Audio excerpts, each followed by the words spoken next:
नमस्ते। तो आज मैं पेरेंट्स के साथ बात करना चाहूँगी, इंडियन पेरेंट्स। हम लोग ऑब्वियसली हमारे बच्चों के एजुकेशन के बारे में कितना कुछ सोचते हैं। Phonics, abacus, coding, Sanskrit, French, German, mathematics, physics तो है ही, स्पोर्ट्स, आर्ट्स, लेकिन इस लिस्ट में चाइनीज़ कभी एंटर नहीं करता है। मतलब चाइनीज़, ये कहाँ से बीच में आ गया? लेकिन मेरे 10 साल के एक्सपीरियंस में मैंने एक चीज़ नोटिस की है, चाइनीज़ को पेरेंट्स रिजेक्ट नहीं कर रहे हैं, बस उसको कंसिडर ही बहुत रेयरली किया जाता है। और जिस चीज़ की हम लोगों को इंट्रोडक्शन है ही नहीं, उस चीज़ को हम रिजेक्ट कैसे कर सकते हैं? तो आज हम बात करेंगे इंडियन पेरेंट्स अपने बच्चों को आखिर चाइनीज़ क्यों नहीं पढ़ा रहे हैं। इस साल के सीबीएसई लैंग्वेज डिस्कशंस में ज़्यादा करके फोकस इंडियन लैंग्वेजेस के ऊपर है। तो एनीवे फॉरेन लैंग्वेजेस तो बेयरली hanging in the 3 language formula after class 6। NEP 2020 में कुछ फॉरेन लैंग्वेजेस को एग्जाम्पल के तौर पर लिस्ट में शामिल किया गया था, जैसे कि फ्रेंच है, Korean, Japanese, Thai, German, Russian, Portuguese etcetera etcetera. अब चाइनीज़ इस फाइनल ड्राफ्ट में था नहीं, लेकिन पैंडमिक के पहले चाइनीज़ इस फाइनल ड्राफ्ट में था। इसका मतलब ये नहीं है कि चाइनीज़ सीखना अब अलाउड ही नहीं है। कुछ स्कूल्स इंडिया में ऐसे हैं, आईबी स्कूल्स है, आईजीसीएसई, आईसीएसई स्कूल्स में चाइनीज़ ऑप्शन है, लेकिन मेजॉरिटी स्कूल्स में अभी भी चाइनीज़ ऑप्शन नहीं है। चाइनीज़ अगर स्कूल्स में ही नहीं दिख रहा है तो पेरेंट्स के डिस्कशंस में आएगा कहाँ से? और बाकी लैंग्वेजेस की तरह चाइनीज़ का मार्केटिंग भी नहीं होता है। रिजेक्शन करने के लिए चाइनीज़ विजिबल भी तो होना चाहिए, तो वो विजिबल ही नहीं है। बहुत इंडियंस के लिए ना चाइनीज़ बस लैंग्वेज नहीं है, चाइनीज़ लैंग्वेज भी बहुत बार पॉलिटिक्स के साथ मिक्स हो जाती है। चाइनीज़ ये शब्द सुनकर हम लोग political news, India China relations, border issues, China as a country, ये सब चीज़ों के बारे में पहले सोचते हैं। और वो रिएक्शन समझ भी सकते हैं, क्योंकि चाइना से रिलेटेड पब्लिक डिस्कशंस जो होते हैं वो इसी रिलेटेड होते हैं, मतलब जैसे कि security related issues, political issues. लेकिन China as a country and Chinese as a language, these are two separate things. अभी हम लोग हमारे कॉलोनाइजर्स की भाषा बोलते हैं, इंग्लिश में बात करते हैं, हॉलीवुड मूवीज़ देखते हैं, तो क्या इसका मतलब ये है कि हम लोग अमेरिका अभी जो कर रहा है उस सब चीज़ों को सपोर्ट करते हैं? तो सिमिलरली हम लोग जैसे जापानीज़, फ्रेंच, जर्मन ये लैंग्वेजेस सीख रहे हैं एज अ लैंग्वेज स्किल, वैसे भी चाइनीज़ को एज अ लैंग्वेज स्किल भी देखना चाहिए। इंडिया चाइना कॉन्फ्लिक्ट ये आज की बात नहीं है, जब से ये कंट्रीज़ हैं, मतलब हज़ारों सालों से ये कॉन्फ्लिक्ट चल ही रहा है। लेकिन कॉन्फ्लिक्ट के साथ साथ cultural exchange, knowledge sharing, trade, religious exchange, ये भी तो बातें हो रही हैं। So why not look at Chinese language as a language of culture, history and global communication? Language सीखना कोई पॉलिटिकल पोजीशन लेना थोड़ी है। मैं आपको बताऊंगी, मेरे साथ बहुत बार होने वाला है एक इंसिडेंस। नमस्ते नमस्ते नमस्ते।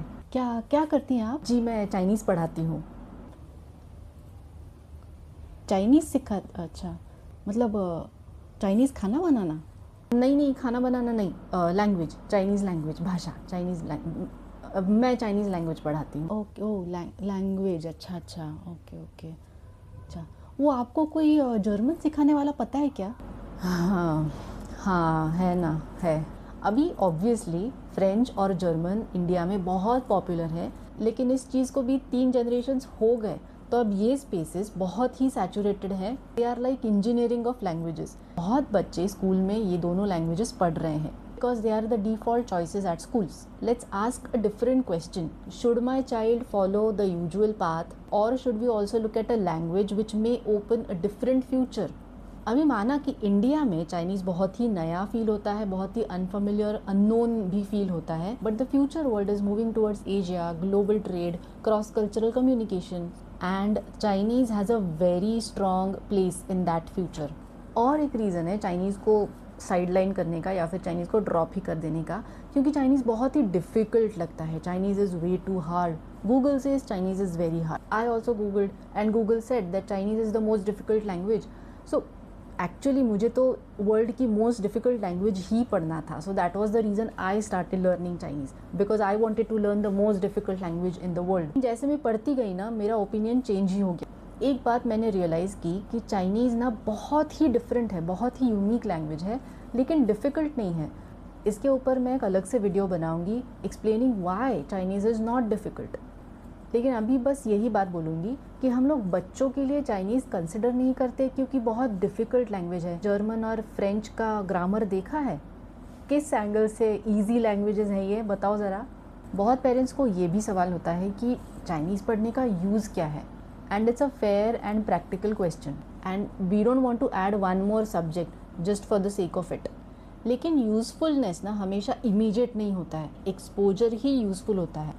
अभी चाइनीज़ इतना यूनिक लैंग्वेज है ना, Chinese can introduce your children to different sound systems, to a different writing system and a different way of looking at any language. तो चाइनीज़ आपके बच्चों में लिसनिंग स्किल्स, क्यूरियोसिटी और कॉन्फिडेंस बहुत अच्छे से बिल्ड करेगा। And then later it can also connect to higher studies, technologies, travel, business, translation, and global communication.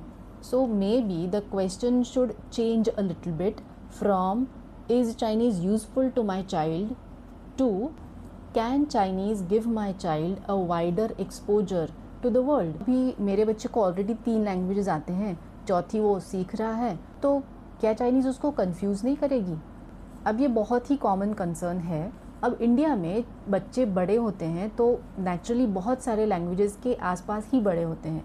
घर में एक लैंग्वेज रहता है, स्कूल में एक रहता है, दोस्तों के साथ एक रहता है, स्क्रीन के ऊपर अलग लैंग्वेज रहता है। तो हमारे बच्चों के लिए ये बात बहुत ही नॉर्मल है।